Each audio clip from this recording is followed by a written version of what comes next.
My man said he wanted something rare, rare, rare, rare, rare. Yeah, something he could recognize, something he could feel, feel, feel, feel, feel. Baby girl said she was in the mood for something rare, rare, rare, rare, rare. Something that could make her move, something she could feel, feel, feel, feel. Welcome to Traffic Jam. My name is Leroy, and sorry for the difficulties right now. It's just my symptoms is going up and down. Um, I was supposed to start at 8 a.m. and then all of a sudden it just froze on me. So I had to fix some things. But I am gonna talk about WWE Unreal is damaged goods, and this is gonna be focused on episode 1 and 2. I am gonna finish watching the series tonight because that series is like 5 hours, man. And I didn't have enough energy to watch episode 3, 4, and 5 because it's just a long series. Because it wouldn't allow me to watch it at 1.5 speed. I had to watch it on my phone at 1.5 speed. But I am gonna finish watching episode 3, 4, and 5 um, later today, and I'll do my assumption the next morning and give you my observation on this. It's gonna be focused on episode 1 and 2 of with John Cena, Triple H, Braun Breaker, Liv Morgan, CM Punk, AJ Lee, and the rest of them that's in this docuseries in episode 1. And I'm telling you why that WWE Unreal is damaged goods with this company. Now, I'll just use the personal side of things, man. I can understand there's a personal side of the business, and I'm going to say this: WWE is a brutal business as it gets. If everybody knows the athletes that's for, I think one of the UFC fighters once said that what is more harder, the UFC or the WWE, and they will say WWE is a lot harder.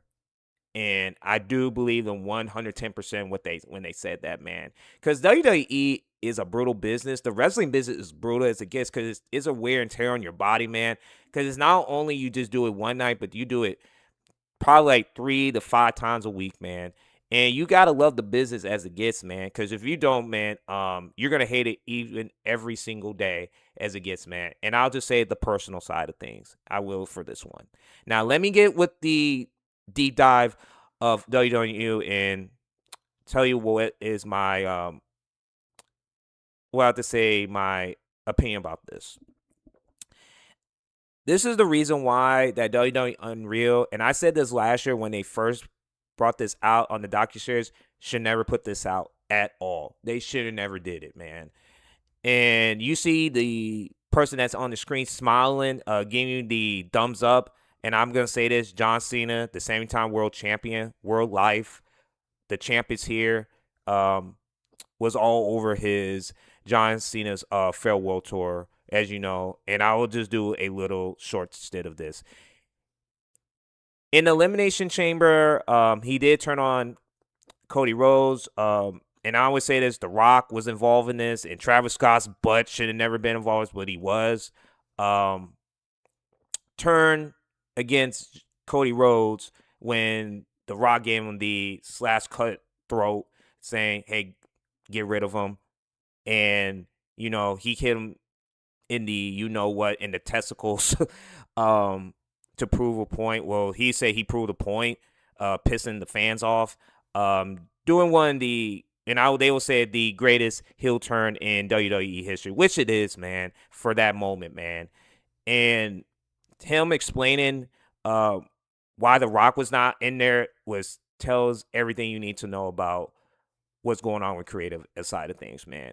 And I'm gonna say about John Cena, if he had a career besides, and I'm talking about in the WWE, if he did not do the WWE, man, he would be a great salesman. He would be a 17-time employee of the month as a car salesman. Because this man tells you about something and don't tell you nothing at all, man. He's a great politician as it gets. Now, he did explain the why it happened, and this is what he said, man. Hey, this is just for the fans. We trying to get the fans and try to piss them off, try to get under their skin. Like, I'm just going to the lines of that thing. You just got to watch that episode, man. And John Cena, and I said it's fumbled this opportunity as it is. This is all on him. I can't blame him, but him that you see on the screen for this farewell tour, man. Because I was right behind him when he did that.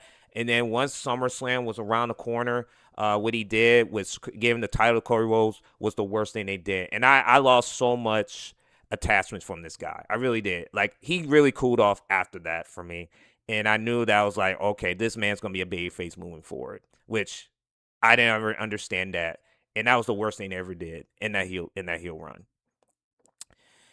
And Triple H, the game, that damn good, the Cerebral Assassin, the CCO of the WWE, and I've been saying this, is front and center with this freaking company as it is, like he is in this docuseries, all over the place, man. He spends more time front and center on this docuseries than any other person that has directed this freaking, this Unreal docuseries. Whether it's just shoot or work, regardless what people think it is, they should never put this out, man. And it really is.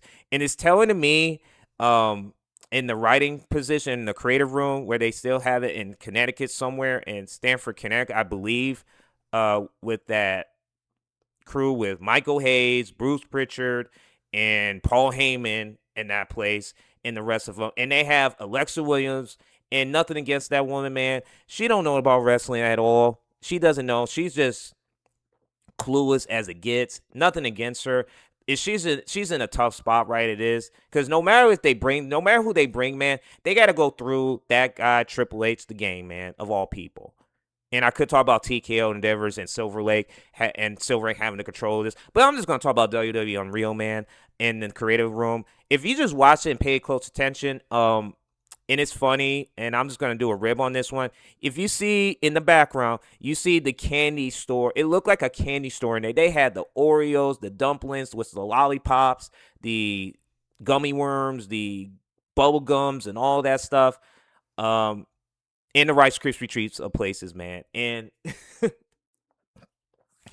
it's funny that this man... this place is not taken seriously as it gets. Because if this man would have saw all this, he would throw it like it's junk food, man. He would have protein bars, fruits, grilled chicken, dry grilled chicken, and healthy foods on there, and water of all places. Maybe Gary Ray at some point, but probably water mostly, and a hand sanitizer as it gets on that screen and on that shelf. And I do believe that Paul Heyman does get that. Just gonna give him a rib on that one, just say him, but. That's what that is in that creative room, man. And they have a whiteboard in the back, like it's the freaking conference room. And I know it's a conference room. It's like a freaking school meeting that they have, like what they're gonna do today. Like, it's so cheesy as it gets, man. That's why he's saying I can't take this company seriously. Anymore. I don't believe nobody cares anymore, and that's sad because kayfabe is gone. And I know they're gonna say the curtain call. They could talk about Eddie Mansfield coin with Jim Cornette exposed the business because he did that interview with the Newsflash like in the 80s, mid 80s, how the business works. And this is what Jim Cornette said. And this is not me saying this, that they should throw him in a ditch somewhere for what he did. That's what Jim Cornette said. I'm not saying this. Jim Cornette said that. If you just go listen to one of his episodes back in the day, he did say one of those things. He did. And that's why the people in those rooms, man, is what it is, man, is the get creative disagreements, the selective storytelling that's in that company, man. And it really is telling me what they're doing with the show right now with SmackDown and Raw, NXT, AAA. I don't know. I'm just going to stick with Raw and SmackDown, the PLEs, which is a dumb concept to say PLEs. Probably live events should be known as pay-per-views because it has more a authentic way of the business, man. And to call PLEs about this is cheesy me these days. But I'm just going back to WWE Unreal, man. I will get to the personal side of the person, and I'm talking about Braun Breaker. If everybody knows, he's the one of the Steiner brothers lineage with his father, Rick Steiner, and Scott Steiner, his uncle, man. It's crazy that this man is a country boy, and I have nothing against whatever you do in your spare life, man. If it makes you happy, man, it makes you happy, man. And it's cool that he does spend his time fishing, all that, being in the outdoors, and just being around just in his comfort zone just makes him happy, man. And then because he was a football player, he did play. He was tried out for the Baltimore Ravens at that time. And a lot of play, and then he got cut, and then he said, "Well, I just want to be a wrestler" in 2021, and that's how he got started with NXT and his breakthrough with the business, man. And it's pretty telling to me if everybody watched that episode, the why, him Braun Breaker pleading with Triple H, saying yes sir, yes sir, yes sir, like, and I'm not, and I know people are gonna hate me for this, man. He's a yes man, man, in that company. It's sad that he's not speaking up from himself, and he has the knowledge from his father, Rick Steiner, and his uncle, Scott Steiner, to give him the ropes of how the business works, man. But you got people like Triple H and Paul Heyman and Michael Hayes and, and Bruce Pritchard to tell him what to do, man. And he's a yes man in that company. I wish this man could just be who he is and be the person and just speak up for himself, because he doesn't need to listen to anybody because he has that lenience there. Now, I do hate when Triple H says that, well, we need to remove the Steiner name, make him as Braun Breaker. And this is what he said, that he needs to be better than the Steiner brothers that he was, which is crazy to me that he talked about that. And I do believe that they have, like, they don't like each other. And I'm talking about the Steiner brothers have, like, sour grapes about Triple H of all places. Because, you know, Scott Steiner was a wild man back in the day. Everybody knows him, Big Papa Pump.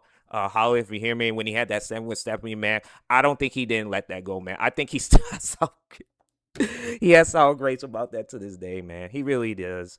And it's crazy that Braun Breaker is that guy, man. And then when they said about, well, he was not ready for the Royal Rumble in 2026, I do believe he did have an injury at that time. I do believe so, but I might have to go back to that. But he was supposed to win that Royal Rumble of all places, but they had to choose Roman Reigns of all people. And I still to this day don't understand that. They did that with Jey Uso in 2025, and now they're doing with Roman Reigns in 2026.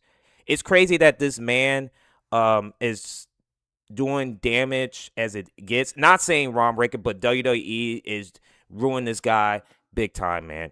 And it's sad that this guy has to go through this and not understanding how the business works, because he's young, man. He's 28, 29 years old.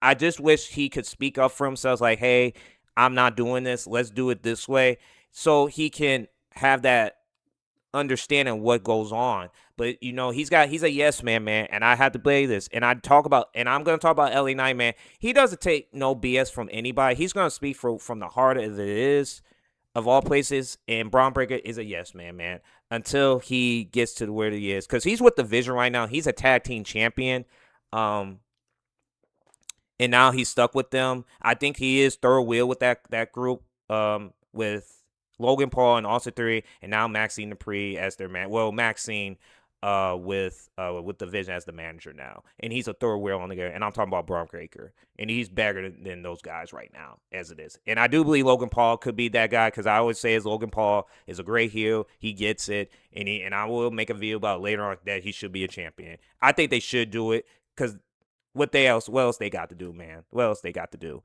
And I will also talk about CM Punk and AJ Lee and Larry the Dog. And I will put Larry the Dog over. God rest his soul, man. I do believe, and I do understand, I'm an animal lover, man. I hate seeing that he passed away. I will put him over on this one at this moment right now. I will. Now, back to this. CM Punk and I always say about CM Punk, the best man in the world, or I have to say the best in the world, is corporate as it gets, man. And I call him corporate man Punk. as it is, because I do believe this man needs to go corporate. I just wish he changed his gimmick to be wearing the suits. And I always say this: he needs to wear the suits, tailor made, and be corporate as it gets. Because he's a great politician who gets on the show. And I know I'm not going to be saying this. I do believe his wife, AJ Lee, if everybody knows AJ Lee back in the day, in that time with the Divas.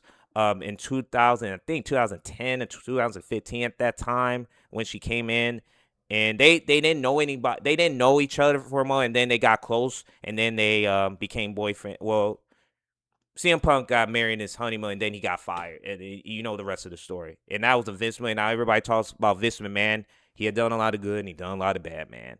It is pretty telling to me, and I just wish, for their sake on that show, man, and what they did. And I always talk about AJ Lee, and I've been saying this about Triple H. Try to get AJ Lee the credit, like, oh, she's the reason why the women's division as it is. But they're not going to talk about China, not talk about Molly Holly, Lita, Trish Stratus, Jacqueline, if everybody knows her, Ivory at that time, Sherry Martel, Miss Elizabeth. Like I understand those are managers at that, but like, you're not going to talk about those women, but you'll talk about AJ like, oh, she changed the industry, man. And that's just laughable to me. It really is, man. And not to put those guys, put those women over, but you'll put her over all over those women is pretty telling to me, man. And I don't get Triple H at times. I really don't. I think he's so ego driven by himself. Like, he put himself over 100 times for, and he's front and center, man. You get the idea, man. Yeah, and then AJ Lee make this return, and I'm just gonna talk about Becky Lynch in this situation. Now, I do understand, and it's really telling me that the business, and and I do truly believe that she hasn't got any sleep in with that with no sleep, because she did say, and if you look, and like, I could look and right through that screen in episode 1, that this is not, I haven't got sleep for at least 1 or 2 hours, and I truly believe that, man, because I always say this. WWE is a brutal business, man. It really is, man. Because what those wrestlers and those people go through, most people won't do, man. And it's crazy that they're still doing it at this rate right now.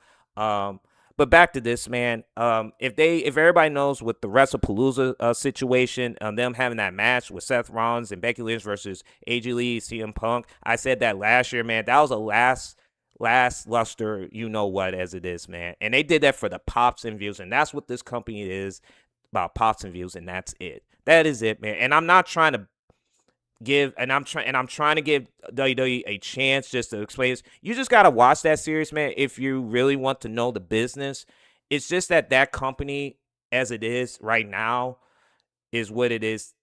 It's not doing wonders for everybody. It's just not, man. It's just not. And I do believe that they should, and I'm talking about creative, should use their personality. And I like how they did a deep dive on it. And I'll talk about Liv Morgan, coming from, I think it was, I forgot what state it was, but she had to work hard, man. She didn't have no wrestling in her background. She said she dropped out of school. She had to get her GED. She had to work. And then all of a sudden, I don't know, one trainers of Triple H spot her and then say, hey, do you want to do this? And then she accepted, and she said it did change her life, man. And I like Liv Morgan personally. Like, I believe she's a really cool chick. Now, if I want to, I don't even want to date the woman. I really don't. I don't want to be in a romantic relationship with. Now, most guys will do it. Marks will run for. I would rather have deep conversations with this woman, and talk about life after that. She really is a cool chick. But in terms of this, her personality and I'm talking about with this on screen, the on character is the most annoying one, probably in that show, man. And they need to do something with creative, just take their personality, their lives that you see, and put it into their character on the show. Because I do believe people will watch the show as it gets, but it's just in creative, man. They just don't know how to be creative with the character as it is. It's just they put them out there and say, hey, you're gonna do this, you're gonna do this spot, and then we'll go from here. That's how they do business, man. It's just like you put in the dollhouse, like, we're going to have you there doing here, and then you're going to have this one right there, and then that's where you're going to get the pop right there. That's how they do business, man, and not understanding and give a clear understanding of the person is the reason why this company does not know how to get the reaction from those fans, man. And nowadays, that I would say nowadays is a power struggle with this company. And I've been saying this with TKO versus the WWE. Do not know what they want to be as a company as it gets, man. It's just sad that they don't know what they want to be. And I've been saying this, they need a clean house with creative and have TKO bring their people in and let them run their company and go from here. Because that's how they can. And I'm not saying that may be to solve their problems, but they will have to do that. Because it's just like you have these people like Michael Hayes and Bruce Prichard that's been there like longer than anybody. Paul Heyman's still in there. And Triple H, of all people, knows about, doesn't, like, they're great. I mean, I'm not saying, I mean, Triple H is a great wrestler. There's no question about it. And Paul Heyman, a great manager. No question about it. But they're not writers, man. They don't know how to write a show. They just don't. They don't know how to be creative. They can be creative in the wrestling match and they be agents, but they don't know how to put a story, like understanding a person. And that's what the problem with this show as it gets, man. And it drives me nuts how they do business, man. And I'm just gonna go back to this about John Cena's farewell world tour. It was a disaster from the start. It really is. It's just sad that he has not taken the advantage of what it is. Now, I do understand with him this last match, and I will talk about WrestlePalooza quickly with Brock Lesnar burying this guy. And I know they're gonna say, "Well, he needs to explain this." Like, "Well, I'm on my way out. This is what I'm gonna do," and that's it. And I just wish, for his sake, that no, man, I need to go out on my terms and be a heel, and then be a champion and walk out as a heel. Because he could have done that. He could have just said, "Hey, man, I want to do this." But it's like he's having fun. Now, he's a selfless person. Now, he wants to put over the people, that the young people in. And and that's concerning to me. And I will talk about in episode 3, 4, and 5 in the later next video episode, and give it that, because I'm trying to finish that. But I'm gonna go back to this. Him having that match, and I did say it about WrestleMania, was a disaster, man, of all places. And I could talk about him with Saturday Night's Main Event. I'm just gonna jump from this, and then I'm just gonna go from here. Saturday Night's Main Event, his last match with Gunther versus Gunther was the right choice. Now, everybody's saying Gunther is a boring character on that show, but I'm just gonna say about Gunther, man, he in any era, man, the 70s, the 80s, the 90s, the 2010s, and today will be useful in any era, man. Regardless what people think he's boring, he's one of the last real heels that they have right now. And the fact that they ruined this guy, and they could have used that was a perfect story for him, just to retire the guys. Now, he did retire Goldberg, AJ Styles, and John Cena. Was about to retire Rey Mysterio, but he got hurt, and then they had to go through other plans of him. And then he's just being shuffled around the place in that company. And it's sad that I just don't get. Like, they had the momentum right there, and now he's just doing and I don't like using the word a job, with Cody Rhodes, CM Punk, Sami Zayn, and now he's going to face Nick Aldis at SummerSlam, which Nick Aldis is going to win it, and then they're going to bump him down even further. And if I'm Gunther, man, and I'm in this position, I'm their top guy, I would be questioning creative as it is. If they don't do anything with this guy, I'll just let my contract and just do other things with life, man. Because who wants to put up with that, man, and ruin his character? Because he's believable. He really is. He really is a you know what? You really want the hate to do. The man gets it, and they still find a way to bury this guy. Really do, man. And not handling criticism with this show, and have the lack of self-awareness with this show, is the reason why they let WWE Unreal let it be for what it is, man. And I am critical with this show. I always been this. I'm not trying to hate on this show. People think I'm a hater. Like I really do not want this company to go out of business, but they keep doing these same things that they did a few years ago, man. And I know everybody's gonna talk about Vince McMahon's booking in the later 2010s, was the worst. I mean, I get it, I can understand it, but it's not as bad like it is right now. It's even worse than it is. At least Vince McMahon try to do something. with this show, and he still kept the basics. But it's just this show, man. It's just all over the places. They just don't know what they want to be, man. They really don't, man. And it's just that I just want the show, and I want WWE to do good, but it's just they just do these shenanigans every freaking week, man. They really do, man. And they shouldn't never put this out, man. They really shouldn't. Thank y'all for tuning in, man. I could go a long route with this show. It's just that WWE Unreal is damaged goods as it is. I just wish they could just stop doing this, stop putting this out.